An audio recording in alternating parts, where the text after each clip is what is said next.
Hello मेरे प्यारे बच्चों, क्या हाल चाल? बढ़िया सब। तो कैसे हो मेरे बब्बर शेर और शेरनियों? तो इंतजार की घड़ी खत्म हुई। बहुत सारे बच्चे परेशान हो रहे थे कि सर 3 चैप्टर का आ गया वन शॉट, फिजिक्स में चौथे चैप्टर का भी नहीं आया। तो बबुआ आ गया भैया, देरी ना। भाई हम भी चाहते हैं कि देरी ना हो, जल्द से जल्द आपके फिजिक्स, केमिस्ट्री, बायोलॉजी का वन शॉट निपटा दें, फिर इंपॉर्टेंट क्वेश्चन की सीरीज चलवाएं। तो आज के इस वीडियो में हम इस चैप्टर के जितने भी इंपॉर्टेंट वाले टॉपिक हैं इनका वन शॉट जो सॉल्यूशन है देखेंगे, और बहुत सिंपल तरीके से इस पूरे चैप्टर का निपटारा होने वाला है। वन शॉट ये समझना आपके लिए एग्जाम के में जो होता है ब्रह्मास्त्र का काम करता है, इसीलिए वन शॉट को तो मिस नहीं करना है। ठीक है, कॉपी पेन के साथ बैठना। और आज का ये जो टॉपिक है ना, मतलब आज का जो चैप्टर है बहुत इंटरेस्टिंग है, क्योंकि इस चैप्टर में 2 से 3 टॉपिक ऐसे हैं जो डेफिनेटली 100 में 100% पूछे जाने वाले हैं। ठीक, इसलिए भैया इनको मिस नहीं करना। हम फिर से बोल देते हैं, लिख कर रख लीजिए कि 100 में 100%। अगर ना आए तब आकर के मोनू सर को कमेंट बॉक्स में जो मन में आए बोलकर साना, क्योंकि इसमें आपको बता दे, एक बायो सेवर्ट का नियम, दूसरा एम्पियर का परिपथी नियम, तीसरा हो जाता है एक आपका 2 समांतर धारावाही चालक तारों के बीच लगने वाला बल। ये 3 टॉपिक ऐसे हैं कि ये 3 टॉपिक 5 नंबर में पूछे जाते हैं। ये 3 टॉपिक भैया 5 नंबर वाले हैं। उसके अलावा भी और बहुत सारे टॉपिक हैं, लेकिन ये 3 टॉपिक तो बहुत बहुत बहुत ज्यादा इंपॉर्टेंट, जो हर साल पूछे जाते हैं, मतलब हर साल। तो चलिए शुरू करते हैं बिना किसी देरी के। ठीक है ना, अब इसके बाहर आपको भटकने की जरूरत नहीं है, एकदम सिंपल तरीके से सब कुछ आपको यहां पर मिलेगा। चलिए देखते हैं। चलिए तो हम शुरू करते हैं बच्चों, और आपको इतना जरूर बता दें कि प्यारे बच्चों, आपका कल का भविष्य आज की मेहनत ही तय करेगी। ये मत सोचना कि बस 12th तक पढ़ करके उसके बाद मजे ही मजे हैं, ये करेंगे वो करेंगे। प्यारे बच्चों, एक बात का ध्यान देना कि आज का जो दौर है ना, वो बहुत अलग हो चुका है। पहले से अब बहुत कुछ परिवर्तन हो चुका है। आज के टाइम में 20,000 रुपए महीने कमाने वाला लड़का भी घर के खर्च को नहीं चला सकता। तो आप क्या सोचते हो कि आप बेरोजगार रहोगे तो आप सब कुछ कर सकते हो? नहीं। आपके पास अगर पैसा नहीं रहेगा, कामयाब नहीं रहेंगे, तो यूं समझिए बाहर के लोग क्या, आपके घर में आपकी इज्जत नहीं होगी। इसलिए आपको मेहनत तो करना पड़ेगा अगर आपको अपने फ्यूचर को चमकाना है। याद रखना बच्चों इस बात को, ठीक है ना। चलिए शुरू करते हैं। सबसे पहले जो हमारा टॉपिक है बबुआ, वो है बायो सेवर्ट का नियम। हमने आपको बताया है कि इस चैप्टर में 2 से 3 बहुत ज्यादा महत्वपूर्ण वाले टॉपिक हैं। उनमें से ये पहला टॉपिक ऐसा है जो प्यारे बच्चों वेरी वेरी इंपॉर्टेंट है, और ये आपको बता दें 5 नंबर में पूछा जाता है। कितने नंबर में? 5 नंबर में। तो बायो सेवर्ट का नियम, बायो और सेवर्ट 2 वैज्ञानिक हैं। इन्होंने किसी धारावाही चालक के द्वारा उत्पन्न चुंबकीय क्षेत्र के लिए एक सूत्र दिया था। ठीक है, और उसके द्वारा भाई ये जो नियम इन्होंने बताया, एक नियम बताया कि क्या कुछ होता है, इसके द्वारा जो चुंबकीय क्षेत्र उत्पन्न होगा वो किन बातों पर निर्भर करेगा। ठीक, तो वो नियम ही बायो सेवर्ट नियम या बायोट सावर्त नियम कहा जाता है। ठीक है, और ये हमने बताया ना बहुत इंपॉर्टेंट है, इसलिए इसको अच्छे से समझना है बच्चों। वैसे ये भैया जिम्मेदारी हमारी है कि हम आपको कितना बढ़िया देंगे, बस आपको अच्छे से कॉपी पेन के साथ बैठना है और एक एक पॉइंट नोट करते चलना है। देखिए बायो सेवर्ट के नियम के बारे में बात करें, हमने भी आपको बताया कि बायो सेवर्ट, ये बायो और सेवर्ट 2 अलग वैज्ञानिक हैं। तो यहां पर अगर ध्यान दें तो जो बायो सेवर्ट का नियम है और बोलेगा इसके द्वारा क्या है, मतलब ये उत्पन्न सूत्र का व्यंजक प्राप्त कीजिए। तो बायो तथा सेवर्ट नामक वैज्ञानिक ने किसी धारावाही चालक के चारों ओर उत्पन्न चुंबकीय क्षेत्र से संबंधित एक नियम दिया कि मतलब कोई धारावाही चालक तार है और उसके पास यानी उसके चारों ओर किसी भी बिंदु पर कितना चुंबकीय क्षेत्र उत्पन्न होता है उसके बारे में एक नियम दिया इन्होंने, जिसे बायो-सेवर्ट नियम कहते हैं। ठीक है, और इससे संबंधित इन्होंने चुंबकीय क्षेत्र का एक सूत्र स्थापित किया। अब इसमें थोड़ा बच्चों जो आपको थोड़ा लिखना होगा स्टार्टिंग में, ठीक, जो लिखना होता है ना कि माना ये है वो है दुनिया भर का, तो लिखेंगे प्रयोगों के आधार पर। इन्होंने क्या बताया कि जब किसी चालक में आई धारा प्रवाहित करते हैं, कि जैसे कोई तार है उसमें हम धारा आई प्रवाहित कर दें, तो धारावाही चालक के अल्पांश लंबाई dl, यानी उसका छोटा टुकड़ा dl, अभी सब कुछ दिखाएंगे आपको, ठीक है, के द्वारा किसी बिंदु पर, मान लेते हैं कोई बिंदु P है, पर उत्पन्न चुंबकीय क्षेत्र जो dB है, या डेल्टा B लिख दीजिए ऐसे, dB या डेल्टा B निम्न बातों पर निर्भर करता है। ठीक है ना, चलिए देखते हैं बच्चों, फार्मूले को बहुत बढ़िया तरीके से समझेंगे, पहले इतना देख लीजिए। चलिए अब हम सूत्र को समझते हैं। ठीक है, फार्मूला यहां पर पूरा प्राप्त करते हैं प्यारे बच्चों। सबसे पहले हम ले लिए कि माना एक धारावाही चालक तार, ये ले लिया, ठीक, माना कोई धारावाही चालक तार है बच्चों, और इसमें बबुआ हम धारा आई प्रवाहित कर रहे हैं, यानी इसमें क्या है, धारा आई प्रवाहित हो रही है, तो यही बोला जा रहा है। फिर कहा जा रहा है कि माना जो इसकी अल्पांश लंबाई है, इसकी अल्पांश लंबाई यानी इसकी लंबाई का जो छोटा सा टुकड़ा है ना बच्चों, वो क्या है, dl है। क्या है भैया, dl, ये लंबाई का जो छोटा टुकड़ा है वो क्या है बच्चों, dl है। ठीक है, लंबाई का एक छोटा टुकड़ा dl है। फिर उसके बाद कहा जा रहा है कि इससे, ठीक, मान लेते हैं कि इस तार से दूर कहीं पर, ठीक, और कहां पर, तो भैया इससे, इस अल्पांश लंबाई से r दूरी पर, प्यारे बच्चों इस लंबाई से मान लेते हैं कि r दूरी पर एक बिंदु क्या है, P है। तो प्यारे बच्चों यहां से हम ले लेते हैं कोई बिंदु P, r दूरी पर कोई बिंदु क्या है, P है, तो हमने ले लिया। अब यहां पर उत्पन्न जो चुंबकीय क्षेत्र dB होगा, क्योंकि छोटे, भाई ये तार का छोटा टुकड़ा है, तो तार के छोटे टुकड़े के द्वारा जो चुंबकीय क्षेत्र यहां उत्पन्न होगा वो भी छोटा होगा। अगर पूरे बड़े से तार के द्वारा होता तो चुंबकीय क्षेत्र भी बड़ा होता। अब मान लिया कि अल्पांश लंबाई और ये भैया जो बिंदु P है, इसके बीच का जो कोण बन रहा है ना बच्चों, वो क्या बन जा रहा है, तो यहां पर जो कोण बन रहा है वो थीटा कोण बन जा रहा है। तो चलिए अब देखते हैं बहुत सिंपल तरीके से, क्योंकि हमने जो लिखने वाली चीजें होती है माना जाना वो तो बता दिया पहले, कि माना कोई धारावाही चालक तार है, ठीक है, इसमें धारा प्रवाहित जो हो रही है वो आई हो रही है, ठीक, इसका अल्पांश लंबाई यानी छोटा सा जो टुकड़ा है वो dl है। ठीक है, d क्या है, अल्पांश को बताता है, छोटे भाग को।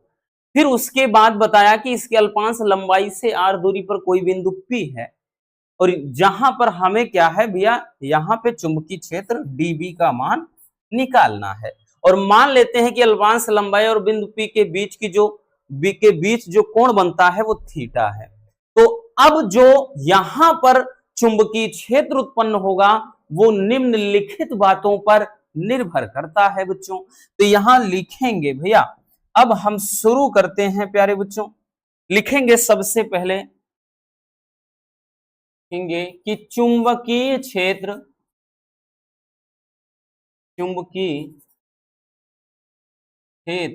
जो dB होगा वो क्या होगा, चालक में प्रवाहित धारा के समानुपाती होता है। क्षेत्र चालक में प्रवाहित धारा के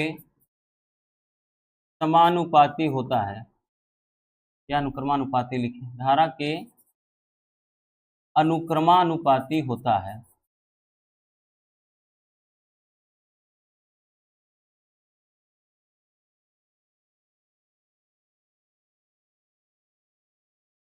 अर्थात अर्थात लिखेंगे भैया कि जो चुंबकीय क्षेत्र कह रहा है तो चुंबकीय क्षेत्र जो डी बी होगा वो प्रोपोर्शनल किसके, आई के। इसको लिखेंगे क्वेश्चन नंबर 1।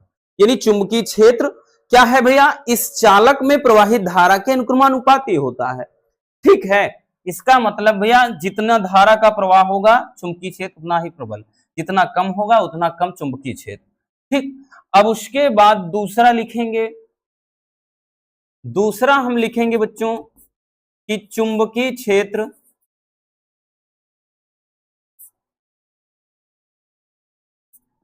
जो डी बी होगा अल्पांश लंबाई, जो तार की अल्पांश लंबाई है ना वही चीज, अल्पांश लंबाई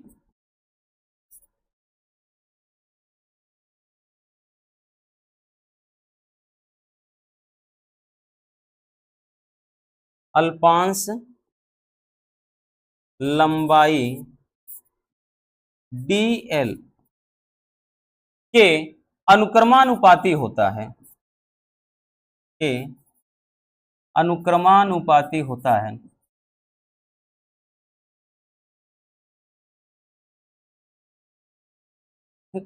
अर्थात हम लिखेंगे, अर्थात जो डी बी होगा वो प्रोपोर्शनल किसके, डी एल के। ये समीकरण क्या हो जाएगा, 2 हो जाएगा। ठीक, उसके बाद भैया तीसरी बात यहां पर अगर हम देखें बच्चों, ठीक, यानी जो उत्पन्न चुंबकीय क्षेत्र, अब अगला होगा कि यहां पर जो भी चुंबकीय क्षेत्र उत्पन्न होगा, ठीक, वो पहला तो धारा के समानुपाती या अनुक्रमानुपाती, दूसरा भाई चुंबकीय क्षेत्र क्या है, अल्पांश लंबाई के, तीसरा क्या होता है बच्चों कि वो साइन थीटा यानी कोज्या। तो लिखेंगे कि यह का मतलब चुंबकीय क्षेत्र साइन थीटा के अनुक्रमानुपाती होता है।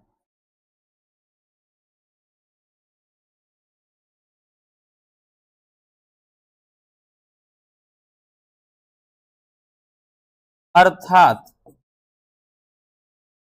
अर्थात क्या होगा ये कि जो डी बी होगा प्रोपोर्शनल साइन थीटा के, और ये इक्वेशन नंबर 3 रहा है, समीकरण 3। तो प्यारे बच्चों इधर समीकरण 3 बन गए। अब इसके बाद चुंबकीय क्षेत्र जो होता है वो क्या होता है कि अल्पांश लंबाई तथा बिंदु जो P है उसके बीच की दूरी के वर्ग के व्युत्क्रमानुपाती भी होता है। अपने हाई स्कूल में पढ़ा है ये टॉपिक, इसलिए ये टॉपिक बड़ा आसान लगेगा आपको। ठीक है, तो यहां पे अगला लिखेंगे कि पर से यह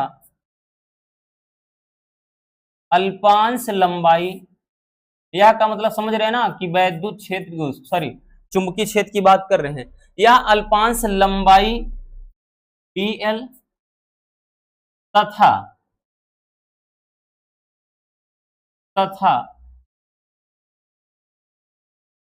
बिंदु P के बीच की दूरी के वर्ग के व्युत्क्रमानुपाती होता है।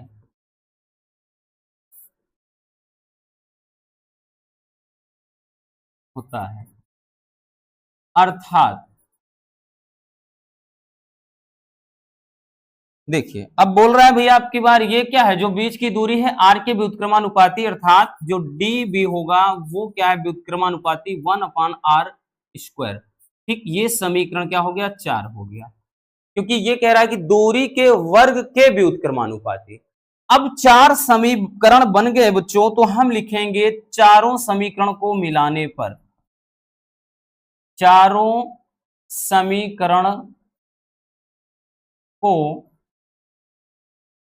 मिलाने पर, जब हम चारों इक्वेशन को मिला देंगे, जब चारों समीकरण मिला देंगे भैया, तो यहाँ पर देखिए 1 2 3 और 4 समीकरण जब मिलाएंगे तो ये हो जाएगा dB, ये प्रोपोर्शनल क्या है, I है, यहाँ dl है, यहाँ साइन थीटा है, तो ऊपर I dl साइन थीटा हो गया और नीचे बच्चों क्या हो गया, नीचे आर स्क्वायर है, तो ये आर स्क्वायर। ये जब हम अनुक्रमानुपाती का जब मार्क हटाते हैं तो कांस्टेंट के रूप में कुछ ना कुछ लग जाता है, तो यहाँ पे डी बी ये जब बराबर हटाएंगे यहाँ के नियतांक और उसके बाद ये आई डी एल या डेल्टा एल हमने बताया ना, लिखिए कोई दिक्कत ना, कहीं कहीं डेल्टा एल लिखा होता है ये चीज बुक में, तो उसमें कंफ्यूज ना होना, चाहे डी एल लिखिए चाहे डेल्टा एल लिखिए, अपान आर स्क्वायर। अब ध्यान देना जो के का मान होता है यहाँ पे कांस्टेंट, तो लिखेंगे हम चूंकि ये जो के बराबर होता है बच्चों यहाँ म्यू नॉट अपान 4 पाई, ये इसकी जगह पर रखते हैं, ठीक है।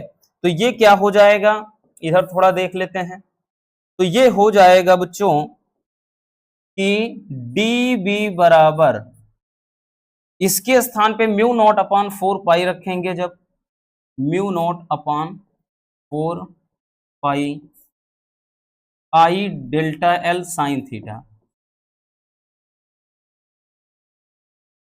और अपान का आर स्क्वायर, ठीक है। ये इतना हो जाएगा, ये इतना हो जाएगा, याद रखना। और यही क्या हो जाता है, यही हो जाता है बायो सेवर्ट का नियम। क्या होता है, यही बायो सेवर्ट का नियम हो जाता है। लिखना चाहे आप लिख सकते हैं कि जहां जहां जैसे वैल्यू, जहां ये जो म्यू नॉट अपान 4 पाई होता है बच्चों, इसका जो मान होता है ना वो कितना होता है, तो 10 के घात -7 न्यूटन प्रति एम्पियर स्क्वायर, न्यूटन प्रति एम्पियर स्क्वायर। मान नहीं दिख रहा है क्या भैया,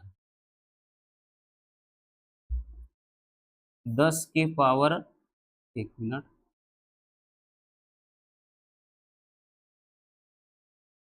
ये बराबर कितना, 10 की पावर -7 न्यूटन प्रति एम्पियर स्क्वायर, ठीक है। ये वैल्यू होता है, ठीक, म्यू नॉट अपान 4 पाई का। तो ये हो जाता है बायो सेवर्ट का नियम। आई बात समझ में ना, बहुत प्यारा सा और सिंपल सा टॉपिक है, बिल्कुल इसमें टेंशन वाली कोई बात नहीं है, बस समझने की देरी है, कुछ भी नहीं है, बस समीकरण बना और उसके बाद चारों समीकरण को हमने एक कर दिया, नोट कर लेना।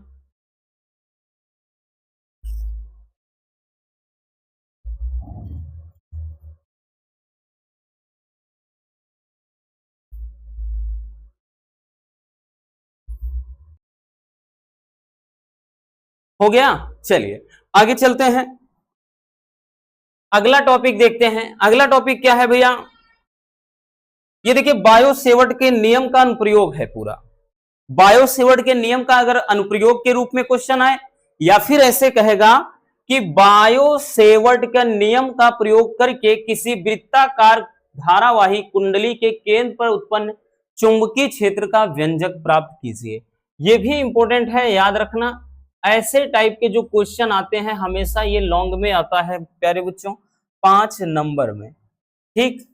चलिए तो समझते हैं क्या है, कि सबसे पहले हम क्या है, एक बोल रहा है कि वृत्ताकार धारावाही कुंडली, तो प्यारे बच्चों सबसे पहले हम एक कोई वृत्ताकार धारावाही कुंडली बना लेते हैं। तो यहां पे हम जैसे बना लेते हैं कि माना कोई एक वृत्ताकार धारावाही क्या है, कुंडली है, ठीक, एक वृत्ताकार धारावाही कुंडली हमने बना लिया, ठीक है। अब यहां पे मान लेते हैं कि एक सिरे से धारा इसमें प्रवेश कर रही है,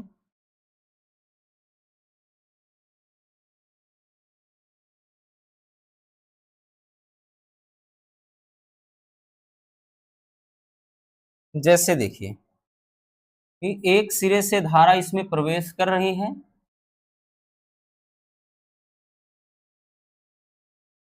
और यहां पे धारा क्या है, बाहर निकल रही है, ठीक।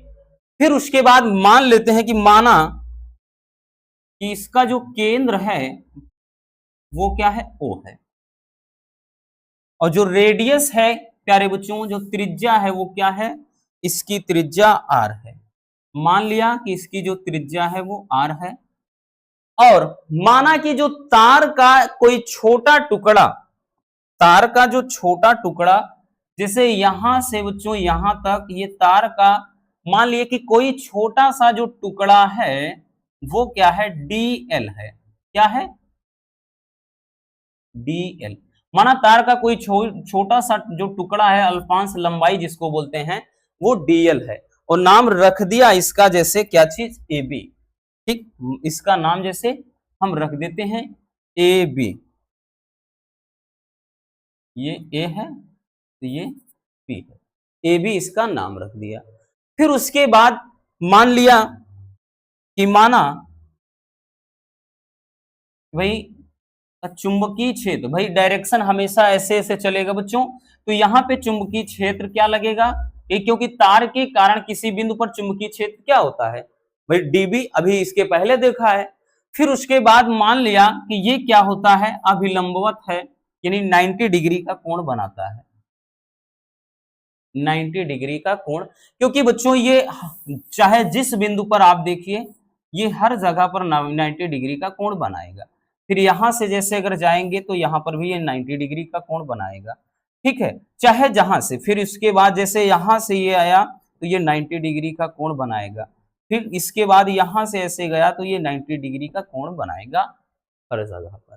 ठीक, तो यहाँ पे जो कुछ लिखना है आपको मेरे प्यारे बच्चों वो हमने लिख दिया, बाकी ये फिगर ही आपका सब कुछ है। ठीक है, वैसे भी कुछ ज्यादा डिफिकल्ट नहीं है, इतना तो कर ही सकते हो। अब यहाँ पे थोड़ा आपको चीजें जो लिखनी है, स्टार्टिंग में लिखेंगे कि माना एक तार को मोड़कर एक r त्रिज्या की एक वृत्ताकार कुंडली बनाई जाती है। तो बबुआ कोई तार है, हम तार को मोड़कर क्या है, कोई कुंडली बना दे रहे हैं, ठीक है ना, अभी तार है नहीं दिखा देते। तो कोई तार है, उसको इसे मोड़कर कुंडली एक छल्ला बना दिया है ना, कि मेरे जिगर का छल्ला तो मेरी जान है। तो यहां पर एक क्या है, गोलाकार, मतलब यूं समझिए तार की एक कुंडली या छल्ला बना दिया गया, ठीक है। फिर जिसका अल्पांश भाग dl है, मतलब तार का एक छोटा टुकड़ा dl है। अब तार ऐसे बहुत सारे टुकड़ों से मिलकर बनेगा, ये सभी जानते हैं भैया।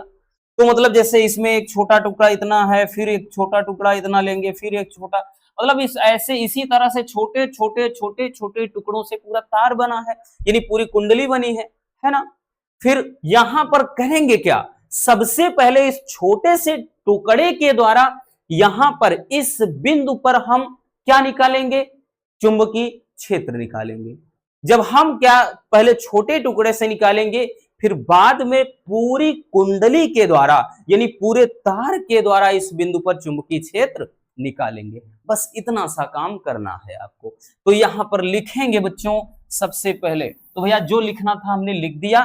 तो यहां पर सबसे पहले हम लिखेंगे कि तार के अल्पांश लंबाई dl द्वारा उत्पन्न चुंबकीय क्षेत्र, कहां पर, केंद्र O पर। कहां पर बच्चों, केंद्र O पर। तो सबसे पहले तार के अल्पांश लंबाई ये जो dl है, इसके द्वारा O पर उत्पन्न चुंबकीय क्षेत्र क्या हो जाएगा, तो प्यारे बच्चों वो हो जाएगा कि dB बराबर म्यू नॉट अपान 4 पाई के बाद I dl sine theta upon r square. ये क्या होता है, अल्पांश लंबाई के द्वारा उत्पन्न चुंबकीय क्षेत्र का सूत्र। अब चूंकि हमको मालूम है प्यारे बच्चों, हमको पता है कि थीटा बराबर क्या होता है, 90 डिग्री, ठीक है। थीटा बराबर क्या होगा, 90 डिग्री। क्यों, क्योंकि यहां पर देख सकते हैं। अब यहां पे जब थीटा का मान हम रखेंगे तो ये क्या हो जाएगा, ये हो जाएगा dB बराबर, ये हो जाएगा म्यू नॉट अपान 4 पाई, ये हो जाएगा I dl sine 90 degree upon r square, ये इतना हुआ। अब साइन 90 डिग्री का मान यानी साइन 90 अंश का मान कितना होता है, तो हम कहेंगे इस रेख होता है। तो साइन 90 अंश का मान जब एक रखेंगे तो ये हो जाएगा dB बराबर ये डी बी बराबर म्यू नॉट अपान 4 पाई ये हो जाएगा बच्चों, और इधर I D L upon R square ये हो जाएगा। ठीक है, अब चाहे तो इसको समीकरण 1 दे दीजिए या वैसे रहने दीजिए, कोई दिक्कत ना। ये आईडीएल अपान आर स्क्वायर इतना हो गया। अब उसके बाद हम क्या करेंगे, ये तो हमने एक तार के छोटे टुकड़े के द्वारा केंद्र O पर चुंबकीय क्षेत्र का मान निकाला। अब हम इस पूरी कुंडली के द्वारा केंद्र O पर कितना चुंबकीय क्षेत्र निकलेगा वो निकालेंगे बच्चों। तो यहां पर अब निकालेंगे कि संपूर्ण कुंडली द्वारा या संपूर्ण तार द्वारा, चाहे जो लिखें, तो संपूर्ण कुंडली द्वारा केंद्र O पर चुंबकीय क्षेत्र। अब जब भी संपूर्ण की बात आए बच्चों, हमने आपको बताया है कि समाकलन चलता है, तो यहां पर भैया ये dB जो है वो हट जाएगा, केवल B बराबर ये समाकलन क्या हो जाएगा, dB हो जाएगा। अब प्यारे बच्चों जो dB का मान देख सकते हैं यहां पर कितना है, पूरा है ना, रख दीजिए वही चीज यहां। तो ये हो जाएगा B बराबर, भाई समाकलन ध्यान देना, समाकलन यहां पर है क्या चीज, म्यू नॉट अपान 4 पाई, उसके बाद I D L upon R square, ये इतना है। अब यहां पर अगर देखें तो केवल डी एल, भाई ये क्या हो जाए, ये कांस्टेंट जितने हैं अचर पद हैं इनको बाहर फेंक दीजिए। तो यहां पर बच्चों जो b बराबर है ये क्या हो जाएगा, यानी अगर देखें तो म्यू नॉट अपान 4 पाई, अब उसके साथ में यहां आई अपान आर स्क्वायर, ये सब बाहर हो जाएंगे, केवल और केवल समाकलन dl ये हो जाएगा, ये समाकलन होगा। अब उसके बाद यहां पर देखिए आप क्या करेंगे भैया, हम यहां पर क्या करेंगे बच्चों, तो ये हो जाएगा, ये सब अक्षर पद हैं बाहर हो जाएगा। तो चूंकि एक चीज ध्यान देना, चूंकि समाकलन dl बराबर क्या होता है, 2 पाई r होता है। क्यों, क्योंकि ये क्या है, वृत्त की, यानी ये इस वृत्ताकार कुंडली की परिधि है, और वृत्त की जो परिधि होती है जिसमें एक कुंडली होती है, एक फेरे होते हैं, वो क्या होता है 2 पाई r।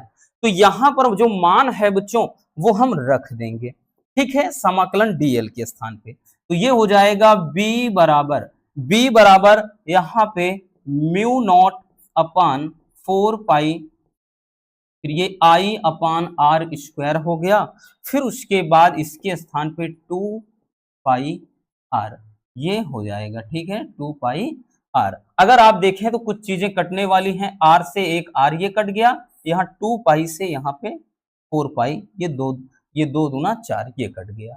तो बचा क्या है बच्चों, b बराबर क्या बचा, तो यहां बच गया है म्यू नॉट अपान 2, और ये इधर आई अपान 1 यहाँ पे r बच गया है।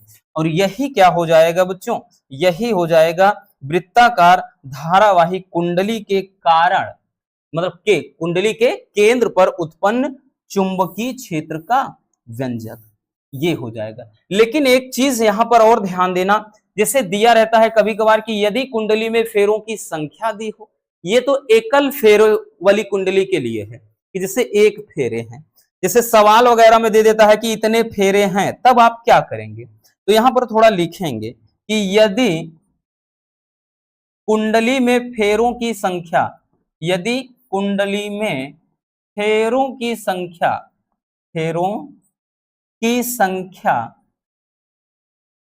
n हो, तो कुछ नहीं करना बच्चों, इसी सूत्र में क्या कर देंगे भैया, जब कुंडली में फेरों की संख्या n हो तो b बराबर म्यू नॉट, उसके बाद n इंटू का i और अपान यहां पे 2r, कुछ नहीं करना भैया, यहां पे इंटू का वही n लगा दीजिए सूत्र में बस, तब ये जाकर के आपका जो फार्मूला है कुछ इस कदर बन जाता है। कब, जब कुंडली में फेरों की संख्या दे दे, बस कुछ नहीं है, याद रखना बच्चों ये चीज। तो काफी ज्यादा इंपॉर्टेंट है ये सूत्र भी, ठीक है, इसलिए अच्छे से इसको अपने दिमाग में स्टोर कर लेना, नोट कर लेना बबुआ।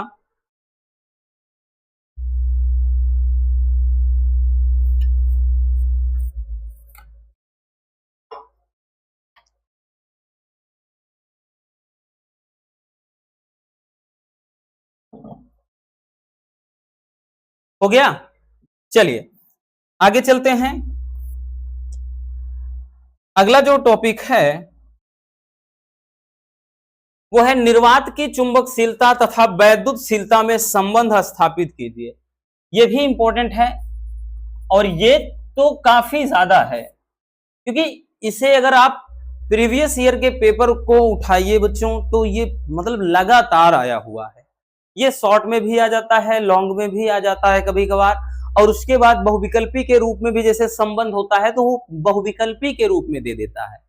ठीक है, तो चलिए देखते हैं कि निर्वात की चुंबकशीलता जिसको बोला जाता है कि म्यू नॉट तथा वैद्युतशीलता यानी निर्वात की वैद्युतशीलता जिसको बोला जाता है एप्सिलॉन नॉट में संबंध, यानी म्यू नॉट और एप्सिलॉन नॉट में क्या संबंध होता है, या पूछ लेगा कि इनका गुणनफल क्या होता है। ठीक है, तो एक चीज का ध्यान दीजिए भैया, आपने पढ़ा है अभी जस्ट इसके पहले कि जो म्यू नॉट अपान 4 पाई होता है उसका वैल्यू कितना होता है, जरा बताइए एक बार। उसका वैल्यू कितना होता है तो आप बोलेंगे कि 10 की पावर -7 और न्यूटन प्रति एम्पियर स्क्वायर। क्लियर? यही तो होता है ना कि म्यू नॉट अपान 4 पाई का मान जो होता है वो 10 के घात -7 न्यूटन प्रति एम्पियर स्क्वायर होता है। अगर यहां से आप देखें, यहां से अगर हम आपसे बोलें कि केवल म्यू नॉट का मान बताइए, तब आप ये बोलेंगे कि 4 पाई इंटू 10 की पावर -7, तब आप ये बोलेंगे कि इसका मान ये होता है। ठीक है, तो इसको आप ऐसे रहने दीजिए। इसी तरह से 1/4 पाई एप्सिलॉन नॉट, इतने का मान क्या होता है भाई, पहले चैप्टर में याद आया कुछ। 1/4 पाई एप्सिलॉन नॉट का मान 9 गुणे 10 के घात 9 न्यूटन मीटर स्क्वायर प्रति कूलाम स्क्वायर, ये होता है ना, ये मान होता है ना। अब यहां से अगर हम आपसे पूछ लें बच्चों कि एप्सिलॉन नॉट अकेले का मान आप बता दीजिए, तब आप बोलेंगे कि सर इसको यहां ले जाना है तो ये नीचे आ जाएगा, तब ये हो जाएगा कि 1/, ये हो जाएगा कि 4 पाई इंटू का 9 इंटू 10 की पावर 9, ये इतना हो गया। सीधी सी बात है भैया, कुछ नहीं, एप्सिलॉन नॉट यहां गया, ये पूरा वाला नीचे आ गया इसके। अब यहां पे हमको इनका गुणनफल निकालना है, यानी इसके बीच में संबंध बताना है। तो ध्यान देना बच्चों, तो ये हमको यहां पे निकालना है कि mu naught into epsilon not में क्या संबंध होता है, इनके बीच का गुणनफल यही निकालना होता है। ठीक है, तो यहां पे ध्यान देना, अब क्या करेंगे कि mu naught into epsilon not बराबर, ये यहां पर अब देखिए म्यू नॉट का मान रख दीजिए। म्यू नॉट क्या है बच्चों, तो ये है 4 पाई इंटू 10 की पावर -7, उसके बाद इंटू का एप्सिलॉन नॉट, तो इसके बाद भैया एप्सिलॉन नॉट का मान देख लीजिए। एप्सिलॉन नॉट क्या है, 1/4 पाई, 1/4 पाई इंटू 9 सॉरी इंटू 10 के पावर 9, ये इतना है।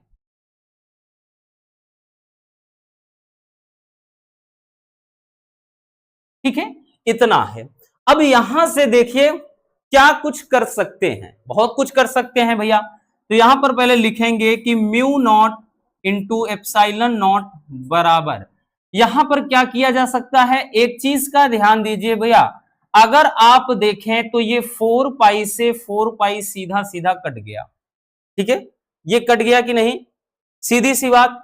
अब उसके बाद एक बटे ऊपर कितना बचा है, तो 10 के घात -7 ऊपर बच गया है, और नीचे 9 गुणे 10 के घात कितना बच गया है 9। अब यहां पे कुछ नहीं करना, इसको इसके नीचे ला दीजिए तो ये हो जाएगा mu naught into epsilon not बराबर, भैया ऊपर 1 रखिए, ये नीचे 9 गुणे 10 के घात, यहाँ पे -7 है, नीचे आएगा +7 हो जाएगा। तो यहाँ पे 10 के घात 9 है और ये वाला आएगा 7। ये एक बार हम ऐसा भी लिख सकते हैं, लिखना चाहें लिख देंगे, ठीक है, ये प्लस में, तो ये हो जाएगा mu naught into epsilon not बराबर, तो ये हो जाएगा 1 बटे बच्चों 9 गुणे 10 के घात 9 7 16, क्योंकि गुणा में घातें जुड़ती हैं बच्चों, ठीक है, एकदम तोड़ तोड़ कर बता रहे हैं ताकि कमजोर बच्चा भी समझ जाए, नहीं तो करने का तो यहीं डायरेक्टली लिखकर बगल हो जाते हम, ठीक है, लेकिन आप ऐसे शॉर्ट नहीं करेंगे, शॉर्ट करेंगे तो नंबर भी एकदम कट जाएगा।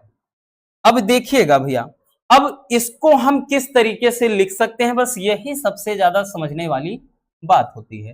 तो mu naught into epsilon not बराबर 1/, अब एक चीज ध्यान देना बच्चों, हम भाई 9 को 3 के घात 3 लिख सकते हैं कि नहीं, जरा बताइए, लिख सकते हैं बिल्कुल, और 10 के घात 6 है, तो यहां पर सॉरी 16 है भैया, 9 7 16 है, 6 लिखे हैं, 16 है, तो इसको हम कितना लिख सकते हैं जरा ये बताना।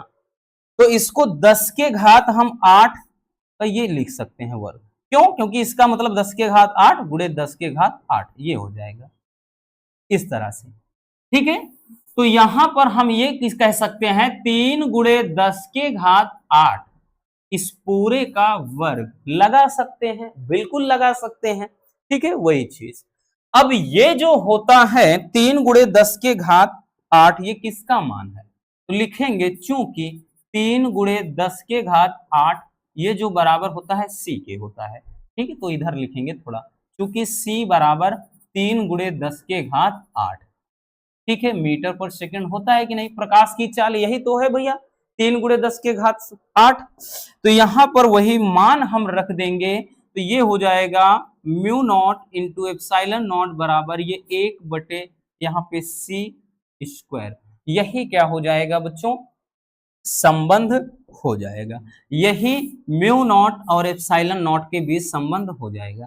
या भैया इसको और एक तरीके से कहता है, या इसको ऐसे कहेगा, ठीक, जैसे ये c यहां ला दो, जैसे c स्क्वायर बराबर कर दोगे तो ये 1 बटे mu naught into epsilon not हो जाएगा, तो c अकेले के लिखोगे c बराबर, तो यही रूट में क्या हो जाएगा, रूट में mu naught into epsilon not, तो इसको ऐसे भी लिखा जा सकता है, ठीक है, मतलब हम इसको ऐसे भी लिख सकते हैं, याद रखना कि अगर c बराबर लिखना हो तो ऐसे लिख सकते हैं, बाकी ये तो आपका यहीं पे संबंध होगा ही होगा, ठीक। चलिए जल्दी से नोट कर लीजिए भैया,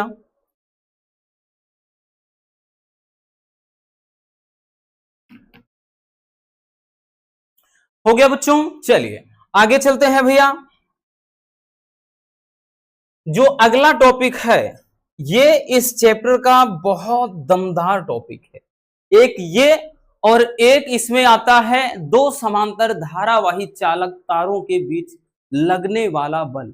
ये दोनों टॉपिक ये याद रखना कि सांसों की जरूरत है जैसे जिंदगी के लिए, तो बस इन टॉपिक की जरूरत है वैसे पेपर के लिए।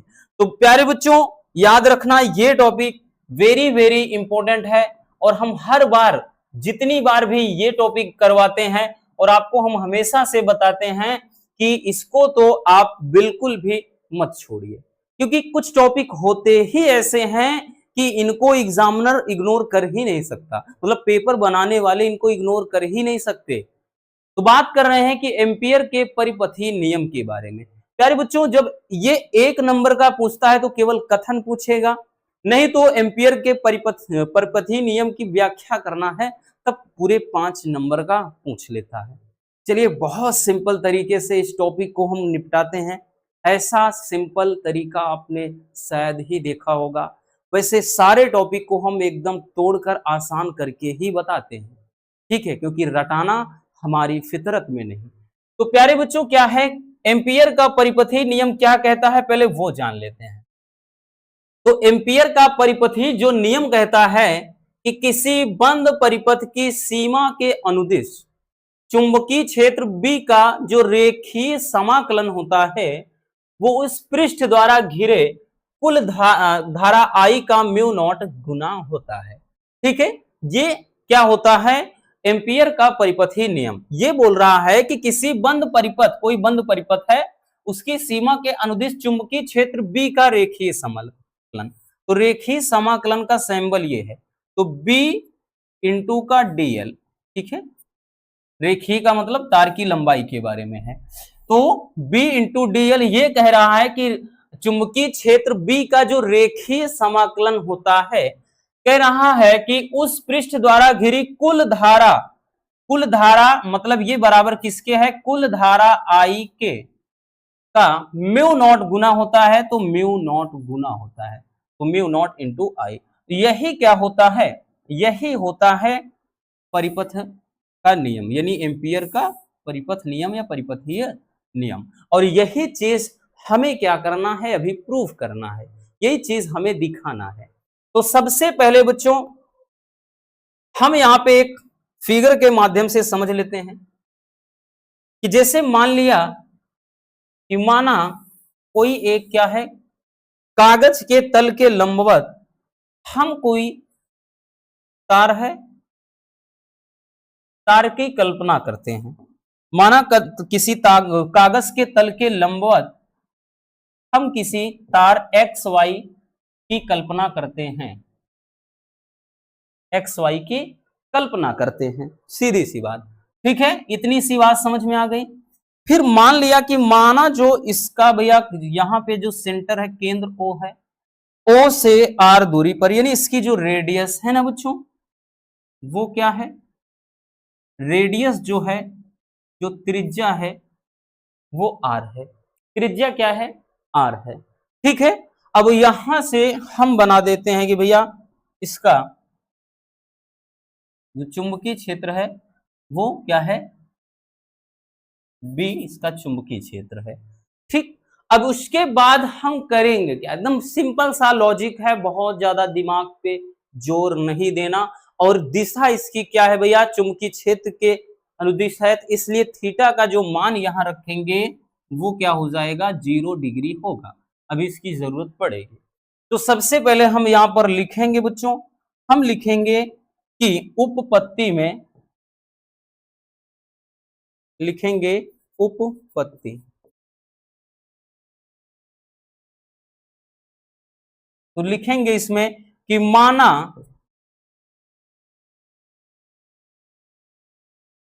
माना किसी कागज के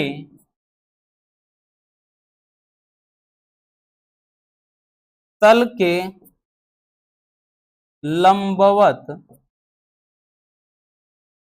एक तार x तथा मतलब एक्स वाई है, एक्स वाई है। ठीक है ना, 1 मिनट थोड़ा पानी पी लें भैया, गला सूख रहा है।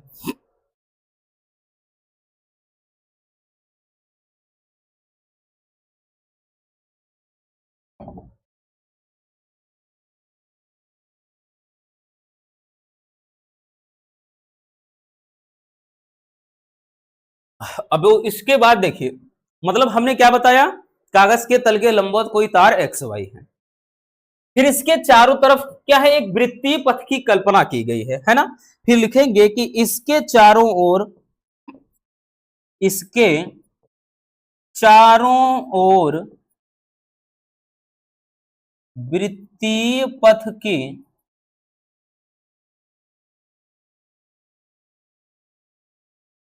कल्पना करते हैं।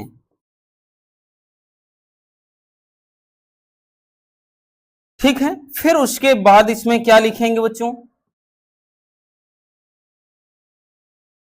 उसके बाद लिखेंगे भैया कि वृत्त की जो त्रिज्या मतलब या यहां पर लिखेंगे कि केंद्र O से R दूरी पर एक बिंदु P है।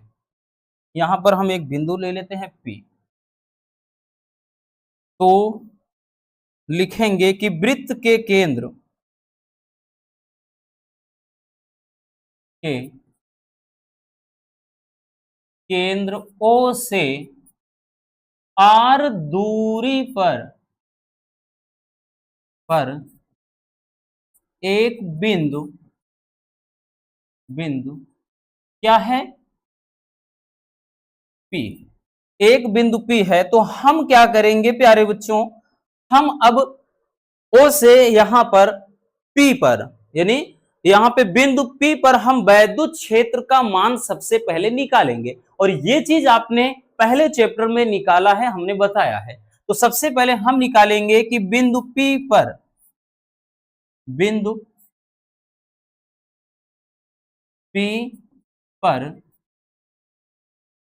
उत्पन्न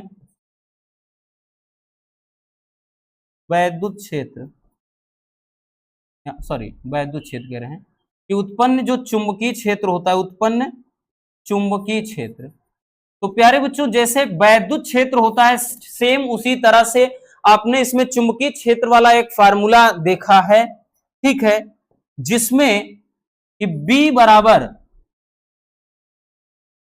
बराबर फार्मूला होता है mu naught upon 2 pi I upon R। ये फार्मूला याद रखना भैया, टॉपिक वाइज जब बता रहे थे तो उसमें आपको ये चीज हमने बताया था, ठीक है। बिंदु P पर उत्पन्न चुंबकीय ये क्षेत्र का सूत्र होता है, ठीक, जैसे वैद्युत क्षेत्र का सूत्र सेम उसी तरह चुंबकीय क्षेत्र का, बस अंतर जहां वहां E होता है, यहाँ पे B हो जाता है, ठीक। बस एक फार्मूले की तरह इतना याद रखना, ठीक, इतना तो कर ही सकते हो कि ये फार्मूला आपको थोड़ा याद रखना, ठीक है ना। चलिए पहले इतना नोट कर लीजिए।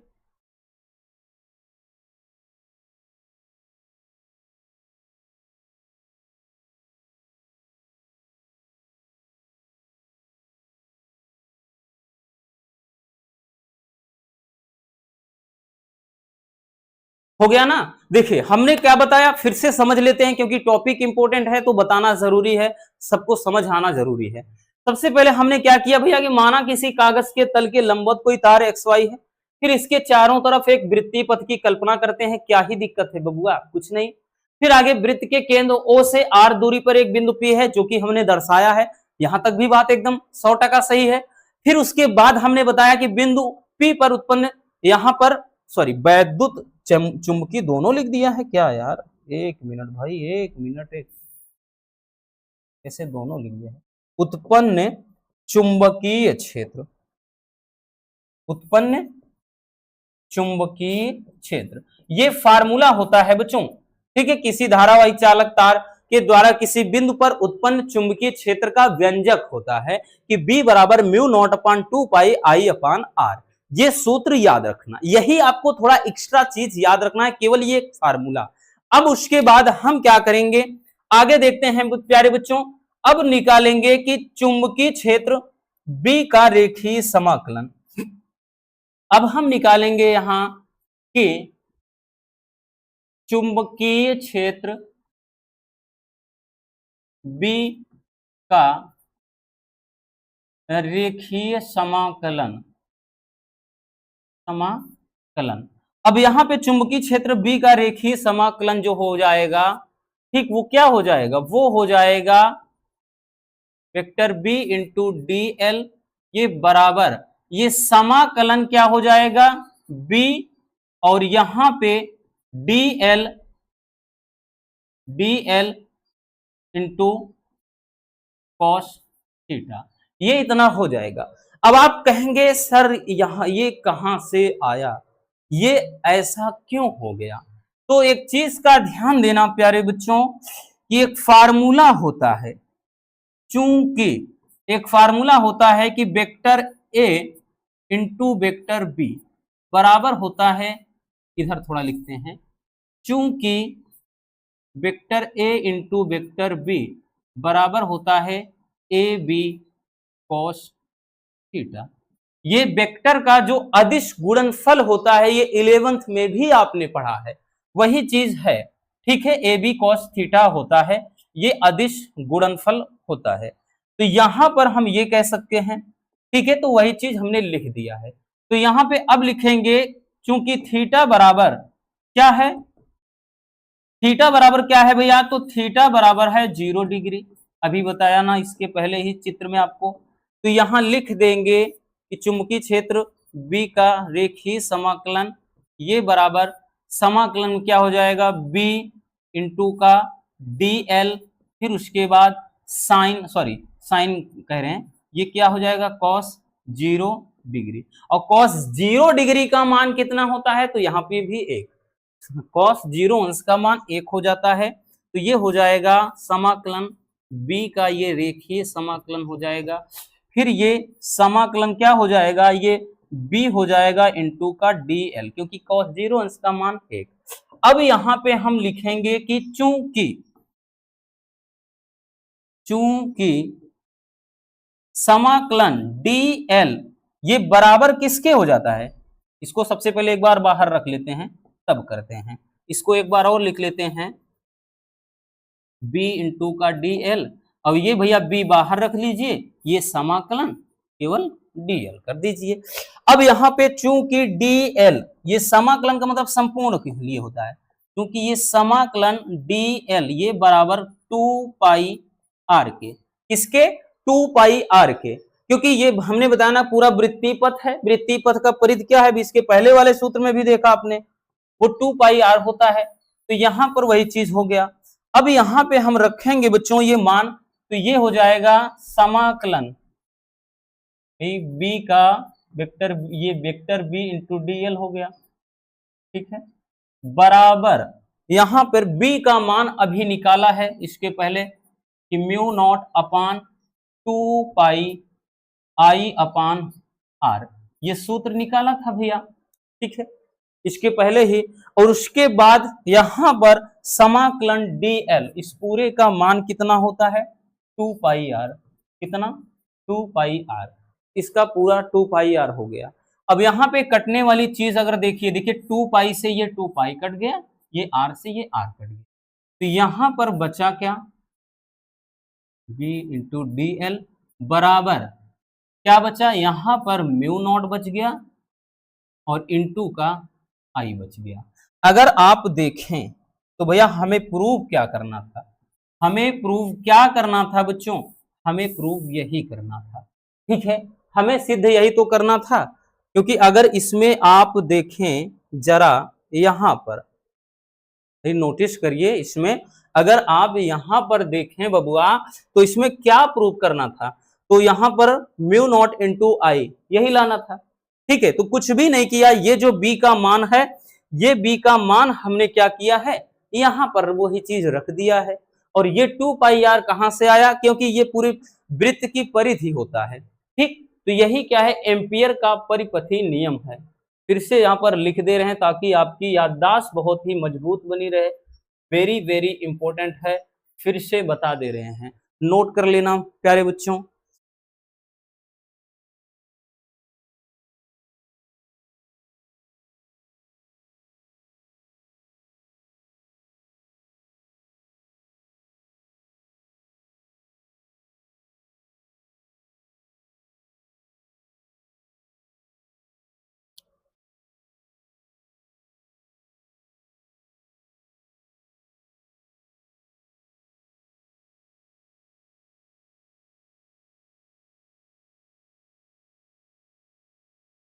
हो गया, चलिए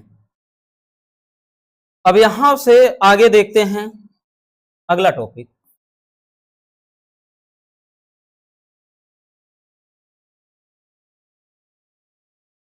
अगला टॉपिक देखते हैं कि चुंबकीय क्षेत्र में गतिमान आवेश पर लगने वाला बल क्या है, इसके लिए सूत्र स्थापित करना, यह भी इंपॉर्टेंट है। या फिर डायरेक्टली बोल देगा मेरे प्यारे बच्चों कि लारेंज बल क्या है, ठीक है, लारेंज बल क्या है ऐसा बोल देगा। या फिर हमने बताया ना चुंबकीय क्षेत्र में गतिमान आवेश पर लगने वाला बल क्या है ये बताएगा। बड़ा ही प्यारा सा नियम है भाई, चुंबकीय बल के बारे में आपने पढ़ा है ना, वही हो गया लारेंज बल। यानी जब कोई आवेशित कण किसी चुंबकीय क्षेत्र में घूमता है तो उस पर एक बल काम करता है, ठीक है, उसी बल को क्या कहते हैं, लारेंज बल कहते हैं। जैसे यहां पे समझते हैं इसको बहुत अच्छे से बच्चों, कि हम यहां पे दर्शा दे रहे हैं चुंबकीय क्षेत्र को, ये कोई एक समान चुंबकीय क्षेत्र हमने दर्शा दिया, ठीक, ये कोई चुंबकीय क्षेत्र है।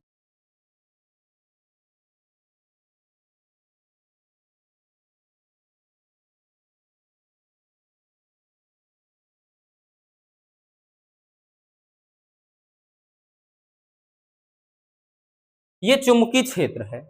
अब इस चुंबकीय क्षेत्र में मान लेते हैं कि कोई क्या है, कण घूम रहा है। ठीक है, एक समान कोई मान लेते हैं कि कोई ये इसमें कोई आवेशित कण क्या है, घूम रहा है।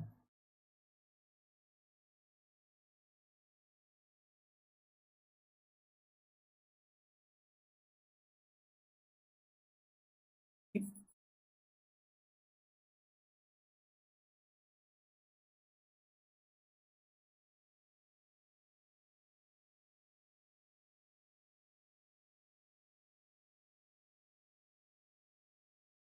चलिए, ऐसे घूम रहा है, मतलब मान लेते हैं कि कोई क्या है, कण घूम रहा है। केंद्र है इसका, सेंटर ओ। तो यहां पे मान लिया बच्चों कि इसके यहां पे एक कोई आवेशित कण है।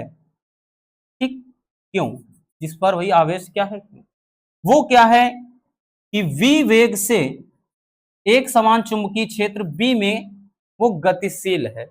ठीक है, अब ऐसी अवस्था में इस पे जो बल लगेगा प्यारे बच्चों, अंदर की तरफ, यहां से जैसे वो घूम रहा है अगर इस तरफ v वेग से, तो भैया बल यहां की तरफ अंदर की तरफ लगेगा सेंटर में। इधर से जैसे घूम रहा है v वेग से, तो सेंटर की तरफ बल लगेगा।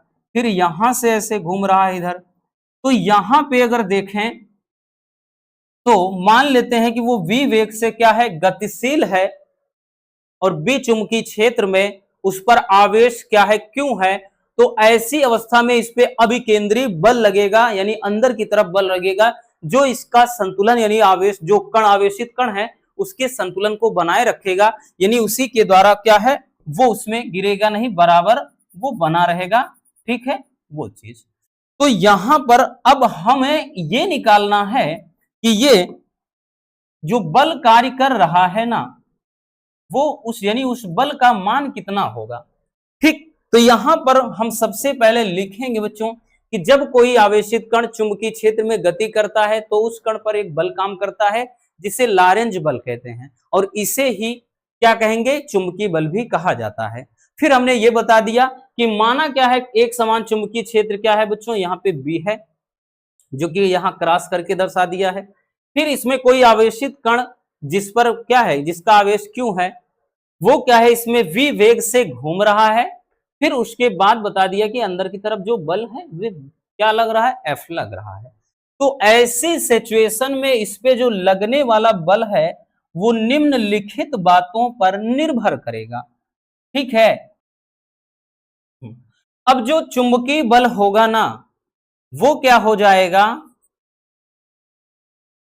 जो चुंबकीय बल होगा बच्चों, सबसे पहले इक्वेशन के रूप में लिखते हैं कि भैया ये बल जो होगा, सबसे पहले वो क्या है, आवेश के अनुक्रमानुपाती, फिर उसके बाद क्या है, वेग के, फिर उसके बाद चुंबकीय क्षेत्र के, फिर साथ में अगर वो थीटा कोण बनाता है तो थीटा कोण के। ठीक है, यानी कोज्या के। तो यहां एक एक करके लिखते हैं। तो सबसे पहले ये बल क्या होगा, आवेश के अनुक्रमानुपाती। ठीक, तो वो इक्वेशन नंबर 1 बन गया। बहुत सिंपल टॉपिक है, इस चैप्टर, पूरे चैप्टर में सबसे आसान टॉपिक यही है।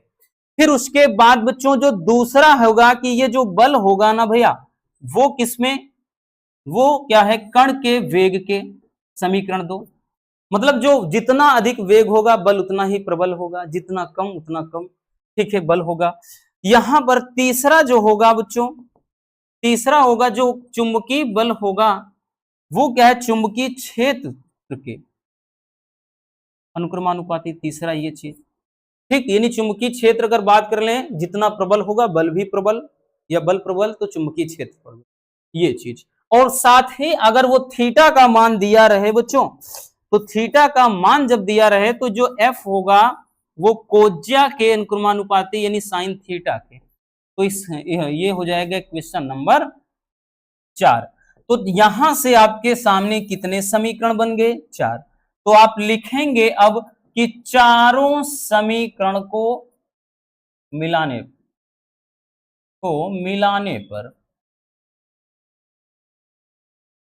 तो चारों समीकरण को मिलाने पर, तो चारों समीकरण को अपन मिला देते हैं ना, क्या ही दिक्कत है। तो ये हो जाएगा एफ प्रोपोर्शनल किसके, Q V B sine theta. तो ये हो जाएगा Q V B sine theta, ये हो गया। तो ये जब भी हम अनुक्रमानुपाती का चिन्ह हटाते हैं तो कांस्टेंट के रूप में कुछ ना कुछ लग जाता है। तो यहां पर ये Q V B sine theta हो जाएगा। अब जहां पर के का जो मान है वो क्या हो जाएगा, यहां इसके लिए 1 हो जाएगा। तब ये फार्मूला क्या बन जाएगा भैया, जो सूत्र बनेगा वो F बराबर Q V B sine theta बन जाएगा। और यही क्या हो जाता है बच्चों, यही हो जाता है, ठीक है, यही आपका फार्मूला हो जाता है चुंबकीय क्षेत्र में गतिमान आवेश पर लगने वाला बल।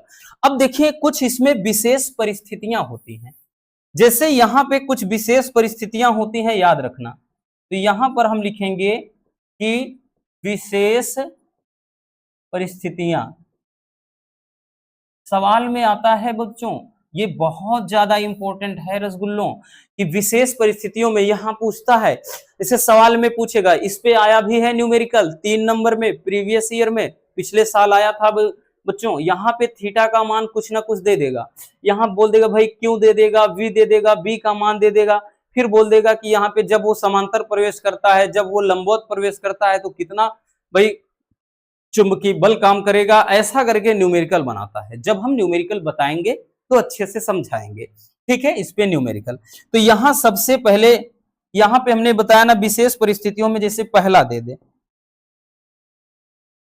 कि जैसे यदि थीटा का मान क्या दे दे, 0 डिग्री, ठीक, यानी समांतर दे दे, बोल देगा कि समांतर पर चुंबकीय क्षेत्र के समांतर प्रवेश कर रहा है, तब बच्चों क्या हो जाएगा, तब ये हो जाएगा F बराबर 0, तब जो बल काम करेगा 0।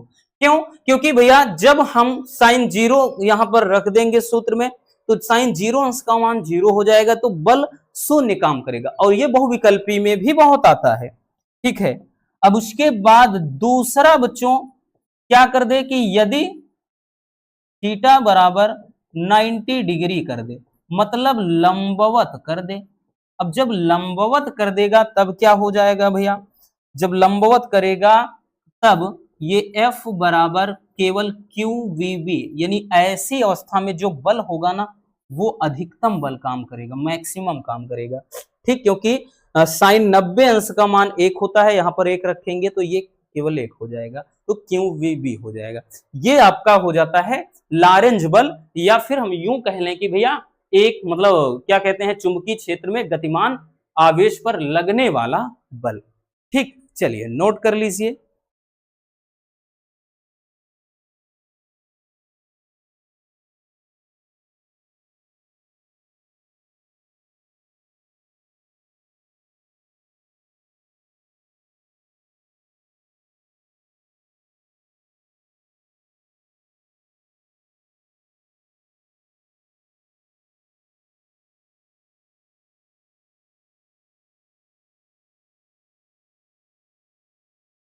चलिए हो गया, आगे चलते हैं। अगला टॉपिक, अगला टॉपिक देखते हैं।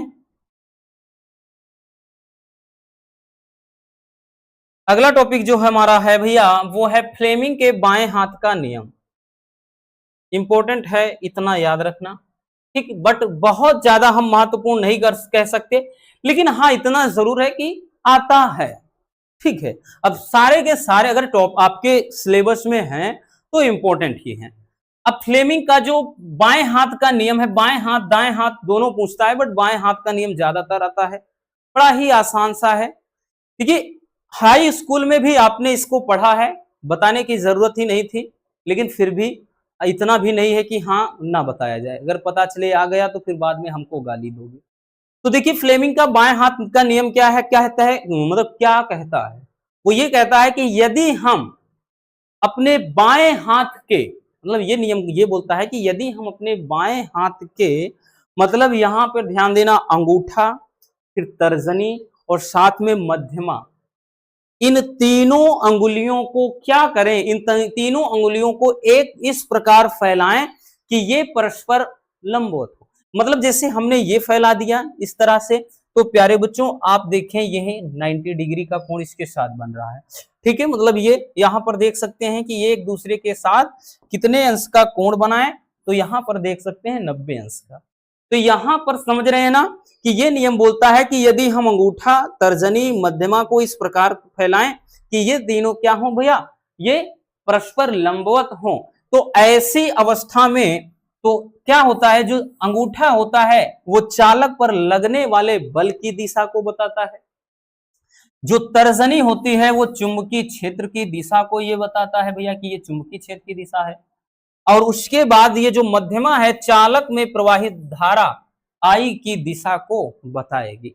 बस यही क्या होता है, नियम हो जाता है। बस भैया समझ में आ गया ना, बहुत सिंपल सा टॉपिक है। लिखेंगे कि फ्लेमिंग के बाएं हाथ के नियम के अनुसार कि यदि हम बाएं हाथ के अंगूठे, तर्जनी एवं मध्यमा को इस प्रकार फैलाएं कि वे परस्पर क्या हों, यानी एक दूसरे के लंबवत हों, तो इस अवस्था में यदि तर्जनी चुंबकीय क्षेत्र की दिशा को बताती है एवं मध्यमा वैद्युत धारा की दिशा को प्रदर्शित करे, तो अंगूठा आवेश पर लगने वाले बल की दिशा को बताएगा कि भैया अंगूठा क्या करेगा, ये इसकी दिशा बताएगा कि इसकी दिशा इस ऊपर की तरफ रहेगी। ठीक है, याद रखना, ये हो जाता है फ्लेमिंग के बाएं हाथ का नियम। नोट कर लेना जल्दी, हो गया ना। आगे चलते हैं, अब हम देखते हैं एक और बेहद लाजवाब टॉपिक को, और इस पे न्यूमेरिकल बड़ा आता है बच्चों। ठीक, ये भी इंपॉर्टेंट है। अब यहां पे है कि चुंबकीय क्षेत्र में गतिमान आवेशित कण के लिए या बोलेगा त्रिज्या का सूत्र प्राप्त कीजिए, यानी और साथ में या बोलेगा कि आवर्तकाल का सूत्र प्राप्त कीजिए। ठीक, मतलब चुंबकीय क्षेत्र में गतिमान आवेशित कण की त्रिज्या या आवर्तकाल के लिए सूत्र पूछता है।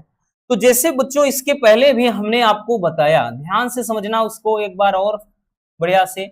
जैसे हमने कोई एक समान ये कोई चुंबकीय क्षेत्र ले लिया, ठीक है ना, चुंबकीय क्षेत्र हमने यहां पे दर्शा दिया।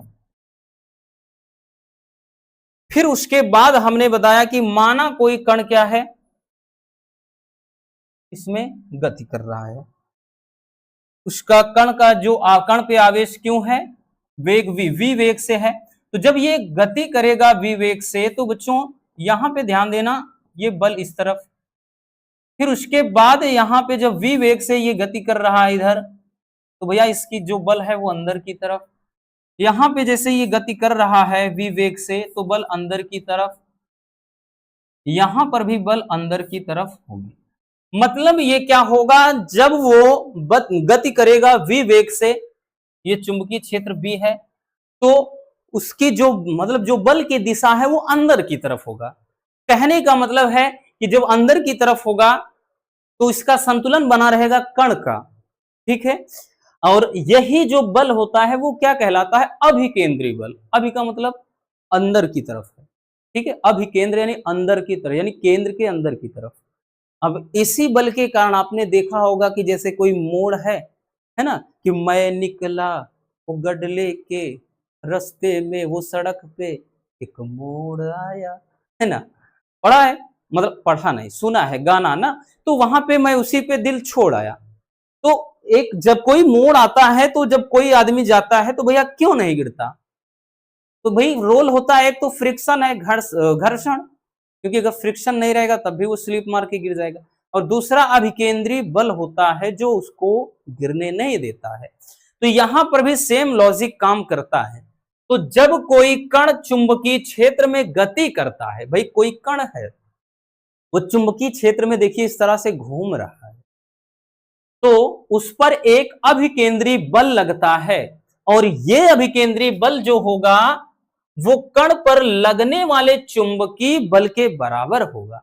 मतलब क्या बोल रहा है, इसमें बोल रहा है कि जो अभिकेंद्री बल होता है, यानी जब ये घूमता है कोई कण चुंबकीय क्षेत्र में, तो उस पर एक अभिकेंद्री बल लगता है, और ये अभिकेंद्री बल चुंबकीय बल के बराबर होता है, चुंबकीय बल के बराबर होता है। अब ध्यान से समझना, यहीं से पिक्चर शुरू होती है।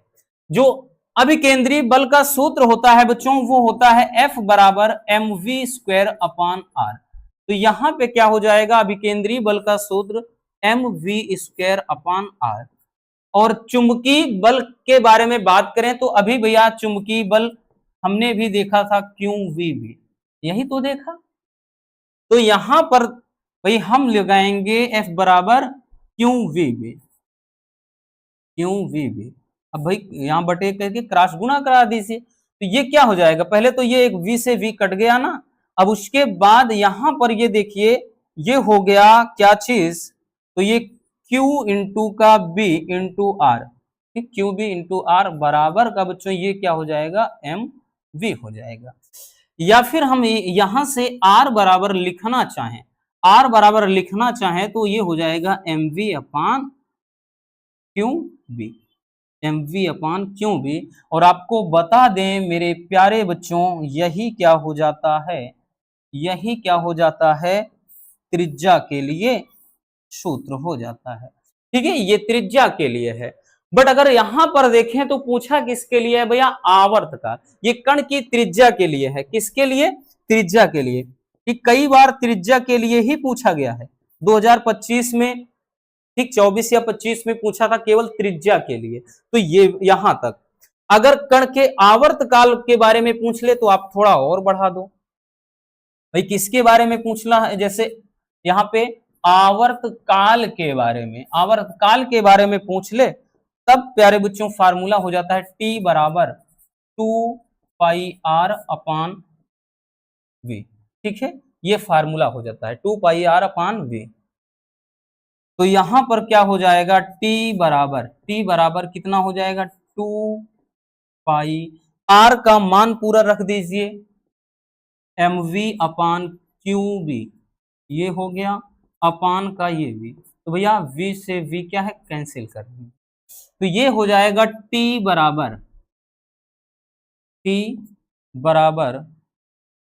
बराबर हो जाएगा क्या चीज, यहां पर हो जाएगा 2πm, 2πm ऊपर हो गया, नीचे QB। ठीक, ये क्या हो गया, कण के आवर्त काल के लिए सूत्र। ठीक है, जिसमें m कण का द्रव्यमान है, Q क्या है, आवेश है, B क्या है, चुंबकीय क्षेत्र है। अब इतना तो समझ ही रहे हैं, चलिए नोट कर लीजिए, ये भी बेहद लाजवाब टॉपिक है।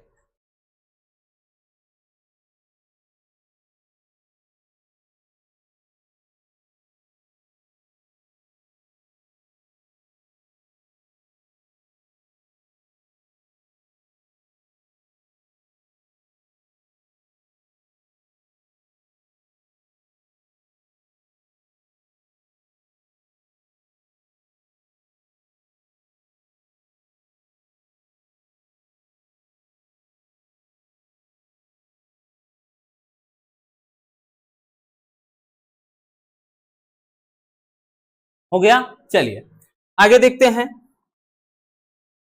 अब हम देखेंगे इस चैप्टर के बहुत ही शानदार टॉपिक को, जो कि हमने पहले ही आपको बताया था कि इसमें 2 से 3 तो बहुत इंपॉर्टेंट है।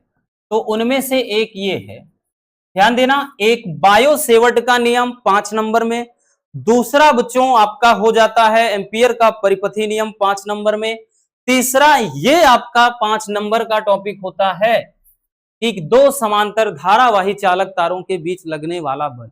शायद ही कोई ऐसा साल जाए जब ये क्वेश्चन ना आए, नहीं तो ऐसा नहीं हो सकता कि ये ना आए, इतना ज्यादा इंपॉर्टेंट है। ठीक है ना, जाके इसको देख लेना, चाहे आप प्रीवियस ईयर का पेपर उठाओ किसी भी साल का। तो चलिए देखते हैं, बहुत प्यारा सा टॉपिक है कि माना PQ तथा RS दो समांतर धारावाही चालक तार हैं। तो भैया सबसे पहले हम दो समांतर धारावाही चालक तार ले लेते हैं। ठीक है, तो यहां पर हमने क्या किया, दो समांतर धारावाही चालक तार ले लिया। ठीक, नाम क्या रख दिया कि P Q R S, P Q R S दो समांतर धारावाही चालक तार हैं। ठीक, आई बात समझ में। अब उसके बाद इनमें जो धारा बह रही है वो क्रमशः I1 और I2 धारा बह रही है। अभी ध्यान से सुनिएगा, इसमें क्वेश्चन किस तरह से पूछा गया था। अभी प्रीवियस ईयर में एक क्वेश्चन पूछा गया था कि दो समांतर धारावाही चालक तारों के बीच लगने वाला बल कब आकर्षण होता है और कब प्रतिकर्षण होता है, तो वो भी आपको अच्छे से बताएंगे हम, परेशान नहीं रहना। तो मान लेते हैं कि इसमें धारा I1 व I2 बह रही है और इनके बीच की दूरी, प्यारे बच्चों, हम मान लेते हैं कि इनके बीच की जो दूरी है ना बबुआ, क्या है, R है। ठीक है, वो क्या है, R है। अब यहां से हम क्या करेंगे भाई, इतना तो जो लिखने वाली चीजें हैं हमने लिख दिया। तो यहां पर वही चीज कि माना पी क्यू तथा आर एस दो समांतर धारावाही चालक, समांतर का मतलब दोनों के बीच समान अंतर है, और धारावाही का मतलब धारा को ले जाने वाले, ठीक, चालक तार है। I1 I2 इनमें धारा बह रही है, दोनों में दिखा दिया, इनके बीच की दूरी R है। तो सबसे पहले हम ये निकालेंगे कि तार PQ के कारण इस RS के किसी भी बिंदु पर कितना चुंबकीय क्षेत्र उत्पन्न होगा, तो ये निकालेंगे भैया। ठीक है ना, तो यहां पर बच्चों हम निकालेंगे, तो यहां पर लिखेंगे कि तार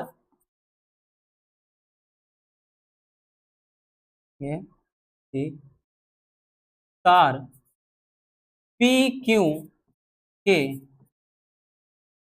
कारण RS के किसी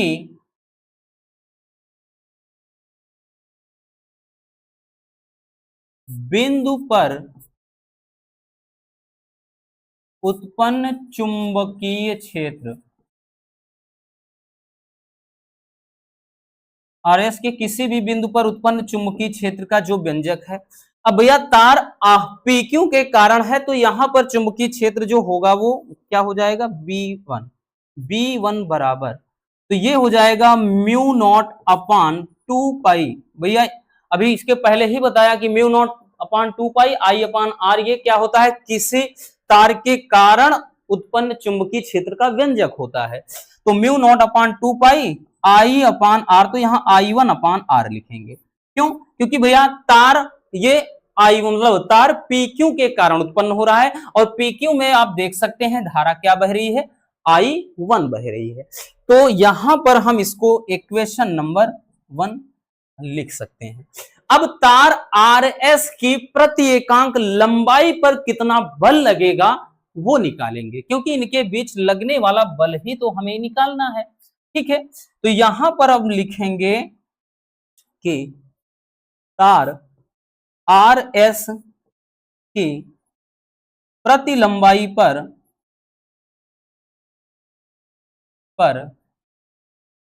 लगने वाला बल, और प्रति लंबाई पर जो लगने वाला जो बल होगा ना भैया, वो क्या हो जाएगा, F बराबर। अब देखिए जब कोई तार की लंबाई दी हो, तार की लंबाई दी हो बच्चों L, और धारा इसमें बह रही हो I, ठीक है, और चुंबकीय क्षेत्र B दिया हो, तब जो लगने वाला बल है F बराबर IBL साइन थीटा। ऐसे पढ़ा है आपने भैया, F बराबर IBL साइन थीटा। ठीक है, F बराबर IBL, यहाँ पे साइन थीटा से कोई मतलब नहीं रहेगा, क्योंकि यहाँ थीटा का मान अभिलंबवत है, तो भैया 90 डिग्री हो जाएगा, तो वो तो 1 हो जाएगा थीटा का मान, तो यहाँ IBL हो जाएगा। ठीक है, कब, जब हमने बताया कि भाई यहाँ पे दिया रहे इसका मान, भाई लंबाई दिया रहे, ठीक, तार में प्रवाहित धारा का मान दिया रहे, ये सब दिया रहे। तो F बराबर, अब ये I यानी अब तार किसकी बात हो रही, RS दूसरे तार की, तो यहां I2 हो जाएगा।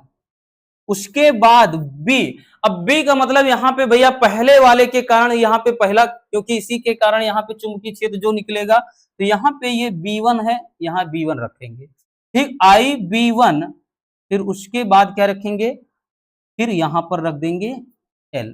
ठीक, इतना। अब हमने बताया ना साइन थीटा रखने की कोई आवश्यकता नहीं है, क्योंकि थीटा का मान तो 90 अंश, बाद में फिर से रख देंगे तो वही चीज उसका मान 1 हो जाएगा। तो यहां पर अब रखेंगे कि F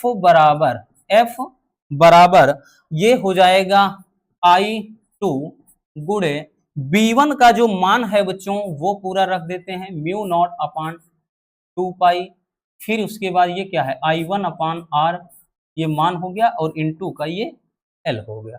इसको थोड़ा सही से लिख देते हैं, तो इसको सही से लिख देते हैं कि एफ बराबर ये क्या हो जाएगा म्यू नॉट अपान 2 पाई, इसको बाहर रख देते हैं, ये I1 इंटू I2 पास रख देते हैं, I1 into I2 upon R हो गया भैया, इसको एक स्थान पे रखकर, और इंटू का यहाँ एल, यही क्या हो जाता है, ठीक, एक मतलब समांतर धारावाही, दो समांतर धारावाही चालक तारों के बीच लगने वाला बल हो जाता है। या इसको ऐसे भी लिख सकते हैं भाई, प्रति लंबाई के लिए जब पूछता है तो इसको ऐसे भी लिखा जा सकता है, एफ अपान एल बराबर यहां पर लिख सकते हैं mu naught upon 2 pi I upon R, इतना लिख सकते हैं। ठीक है, मतलब ऐसा भी लिखा जा सकता है, सॉरी क्या लिख दिए भाई यहाँ पे I1 into I2 upon R, ऐसा भी लिखा जा सकता है बच्चों, यानी ये एल आप यहाँ लगा सकते हैं, कब, जब प्रति लंबाई के लिए कहा जाए तो ये सूत्र ऐसा भी लिख सकते हैं। ठीक है, याद रखना। अब यहाँ पे हमने जो आपको बताया कि लास्ट में जैसे अभी बोला था कि एक क्वेश्चन करता है कि कब आकर्षण होता है कब प्रतिकर्षण। मेरे प्यारे बच्चों एक चीज का ध्यान देना, जब दोनों तार में धारा एक दिशा में बहेगी, जैसे इसमें दोनों में समान धारा बह रही है, तब इनके बीच कौन सा बल होगा, आकर्षण, मतलब ये एक दूसरे को आकर्षित करेंगे। ठीक है, आकर्षित करेंगे, आकर्षण बल लगेगा। लेकिन जब एक में क्या हो भाई ऊपर की तरफ धारा, एक में नीचे की तरफ, तब ये एक दूसरे को प्रतिकर्षित करेंगे, तब इन पे बल ऐसे इधर लगेगा, इसका बल ऐसे इधर लगेगा। लेकिन जब हमने बताया ना कि दोनों की दिशा एक हो तो तब बल अंदर की तरफ दोनों लगेंगे। तो सीधी सी बात, अगर समान धारा बहेगी भैया तो आकर्षण बल, विपरीत दिशा में धारा बहेगी प्रतिकर्षण बल, सीधा सा लॉजिक। चलिए जल्दी से इसे भी नोट कर लीजिए।